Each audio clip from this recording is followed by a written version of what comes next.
যুদ্ধবিরতির মধ্যে লেবাননের সশস্ত্র গোষ্ঠী হিজবুল্লাহকে লক্ষ্য করে হামলা চালালো ইসরায়েলি বাহিনী। বৃহস্পতিবার এক বিবৃতিতে ইসরায়েল এ হামলার কথা জানায়। বিবৃতিতে ইসরায়েলি সেনাবাহিনী জানায়, কিছুক্ষণ আগে দক্ষিণ লেবাননে হিজবুল্লাহর সন্ত্রাসী কার্যকলাপ শনাক্ত করা হয়। একটি ইসরায়েলি বিমান বাহিনীর বিমানের মাধ্যমে এই হুমকিটি ব্যর্থ করা হয়েছে। ইসরায়েলি সেনাবাহিনী দক্ষিণ লেবাননে অবস্থান করছে এবং যুদ্ধবিরতি চুক্তি লঙ্ঘনের জন্য কাজ করছে। এদিকে হিজবুল্লাহর আইন প্রণেতা হাসান ফাদলাল্লাহ দাবি করেছেন, ইসরায়েলি বাহিনী যুদ্ধবিরতি চুক্তি লঙ্ঘন করেছে।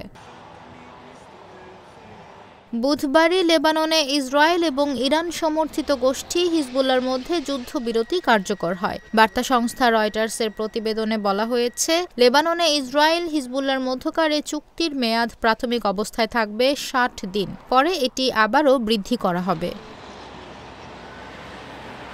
যুদ্ধবিরতি নিয়ে মার্কিন প্রেসিডেন্ট জো বাইডেন বলেছেন, উভয় পক্ষই মার্কিন যুক্তরাষ্ট্র এবং ফ্রান্সের মধ্যস্থতায় চুক্তিটি মেনে নিয়েছে। গত বছরের ৭ অক্টোবর থেকে গাজা ইসরায়েল ও হামাসের যুদ্ধ শুরু হওয়ার পর ফিলিস্তিনিদের সমর্থনে ইসরায়েলি বাহিনীর ওপর হামলা শুরু করে লেবাননের সশস্ত্র গোষ্ঠী হিজবুল্লাহ। এরপর লেবাননে পাল্টা হামলা শুরু করে ইসরায়েল। গত সেপ্টেম্বর থেকে লেবাননে হামলার জোরদার করে ইসরায়েলি বাহিনী। এমনকি লেবাননের ভেতরে স্থল অভিযানও চালানো হয়। গত এক বছরে ইসরায়েলি হামলায় লেবাননে ৩,০০০-এর বেশি মানুষ নিহত হয়েছে।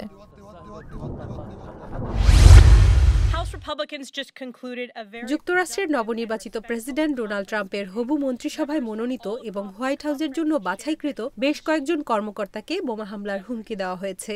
এক বিবৃতিতে মার্কিন তদন্ত সংস্থা FBI বিষয়টি নিশ্চিত করেছে বলে জানিয়েছে বিবিসি। স্থানীয় সময় মঙ্গলবার রাতে এবং বুধবার সকালে এসব হুমকি দেওয়া হয়। বিষয়টিকে গুরুত্ব সহকারে নিয়ে পুলিশ তদন্ত চালাচ্ছে বলে জানিয়েছে FBI।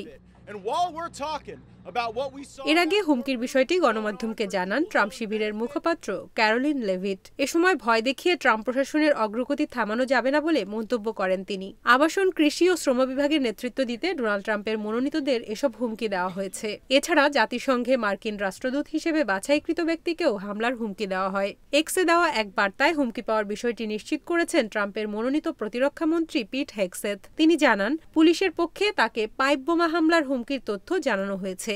বোমা হামলার হুমকির বিষয়ে প্রেসিডেন্ট জো বাইডেনকে জানানো হয়েছে বলে জানিয়েছে হোয়াইট হাউস।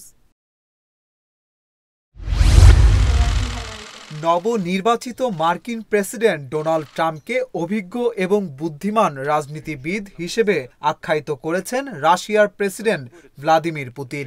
তবে রুশ প্রেসিডেন্ট মনে করেন, হত্যা চেষ্টার পর এখনও ট্রাম্প নিরাপদ নন। বৃহস্পতিবার কাজাখস্তানে একটি শীর্ষ সম্মেলনে অংশ নিয়ে সাংবাদিকদের এসব কথা বলেন পুতিন। বার্তা সংস্থা রয়টার্সের প্রতিবেদনে এ তথ্য জানানো হয়। গত জুলাইতে যুক্তরাষ্ট্রের পেনসিলভানিয়ায় বন্দুকধারীর গুলিতে ট্রাম্প আহত হন। পরে সেপ্টেম্বরে ফ্লোরিডায় অবস্থিত ট্রাম্পের গলফ কোর্স থেকে বন্দুকধারী আরেক ব্যক্তিকে গ্রেপ্তার করা হয়। এ প্রসঙ্গে পুতিন বলেন, ট্রাম্পের বিরুদ্ধে লড়াইয়ের জন্য সম্পূর্ণ অসভ্য পদ্ধতি ব্যবহার করা হয়েছিল। আমার মতে তিনি এখনও নিরাপদ নন। দুর্ভাগ্যবশত মার্কিন যুক্তরাষ্ট্রের ইতিহাসে বিভিন্ন ঘটনা ঘটেছে। আমি মনে করি ট্রাম্প বুদ্ধিমান এবং আমি আশা করি তিনি সতর্ক থাকবেন এবং বিষয়গুলো বুঝতে পারবেন।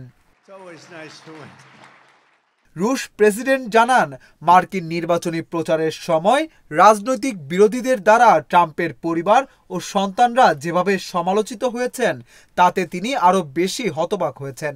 পুতিন বলেন, রাশিয়ায় ডাকাতরাও এমন আচরণ করে না। রাশিয়ায় পশ্চিমা ক্ষেপণাস্ত্র দিয়ে ইউক্রেনের হামলার বিষয়ে সাংবাদিকদের রুশ প্রেসিডেন্ট বলেন, যুদ্ধের তীব্রতা বাড়িয়ে জো বাইডেনের প্রশাসন রাশিয়ার সঙ্গে ট্রাম্পের সম্পর্ক আরো কঠিন করে তোলার চক্রান্ত করছে। পুতিনের মতে ট্রাম্প এই যুদ্ধ বন্ধে সমাধান খুঁজে পাবেন। রুশ প্রেসিডেন্ট বলেন, মস্কো সংলাপের জন্য প্রস্তুত।